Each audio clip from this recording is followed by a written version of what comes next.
Dalam rangka mendukung ketahanan pangan nasional, pemerintah dalam hal ini Kementerian Pertanian memberikan pupuk bersubsidi kepada para petani. Namun pemberian pupuk bersubsidi tersebut harus memenuhi prinsip utama yang sudah dicanangkan, di antaranya tepat jenis, tepat jumlah, tepat harga, tepat waktu, dan tepat mutu.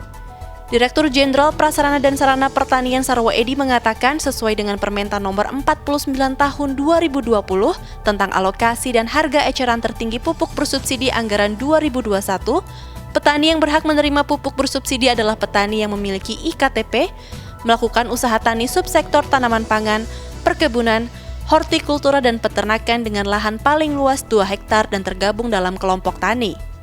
Selain itu, yang berhak menerima pupuk bersubsidi adalah yang telah menyusun ERDKK atau Elektronik Rencana Definitif Kebutuhan Kelompok. Siapa yang berhak mendapatkan pupuk bersubsidi? Yang pertama adalah para petani yang mempunyai KTP, kemudian mempunyai lahan maksimum 2 hektar, kemudian masuk ke dalam kelompok tani. Itu yang berhak mendapatkan pupuk subsidi dan menyusun ERDKK. ERDKK itu Rencana Definitif Kebutuhan Kelompok. Sementara itu, Direktur Pupuk dan Pestisida Muhammad Hatta menyampaikan ada beberapa prosedural mendapatkan pupuk bersubsidi sesuai dengan kriteria yang telah ditentukan. Di antaranya memiliki IKTP dan mengisi formulir yang telah disediakan. Bagaimana sih cara petani mendapatkan pupuk subsidinya? Kalau di kami sih mempersyaratkan petani itu harus terdaftar dalam IRDKK, itu yang paling utama. Nanti begitu namanya sudah ada dalam IRDKK, petani bisa menebus pupuknya itu di kios. Entah memakai kartu tani atau bisa cukup dengan menunjukkan KTP-nya.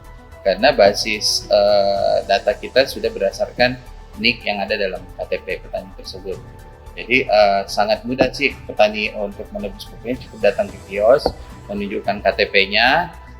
Jika data petani tersebut ada dalam database, akan dilayani oleh kios pupuk subsidi tersebut. Untuk memudahkan pengawasan dalam penyebaran pupuk bersubsidi, kedepannya Kementerian Pertanian bekerja sama dengan camat untuk melakukan pengawasan tentang pupuk bersubsidi agar tepat sasaran. Selain itu, Kementerian Pertanian melakukan perluasan implementasi kartu tani sehingga permanfaatan data ERDKK untuk penyaluran program pupuk bersubsidi.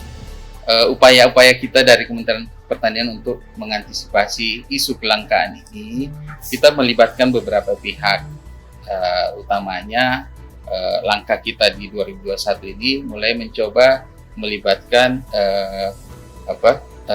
camat dan muspikanya untuk pengawasan di lapangan.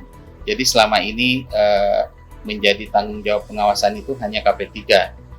Pada tahun ini kita mencoba bekerja sama dengan pihak Kementerian Dalam Negeri untuk melibatkan camat dan perangkatnya ini dalam rangka pengawasan distribusi pupuk subsidi.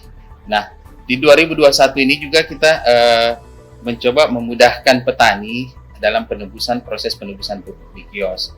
Yang tadinya di tahun lalu itu coba penerapan dengan kartu tani dalam penebusan pupuknya, namun tahun ini kita mencoba merubah sedikit regulasi. Cukup dengan petani menunjukkan KTP-nya, itu sudah bisa dilayani oleh kios tersebut sepanjang data petani tersebut ada dalam IRDKK.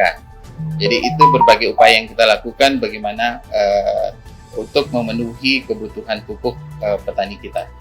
Betari Laras, Fatih Albana, TV Tani mengabarkan.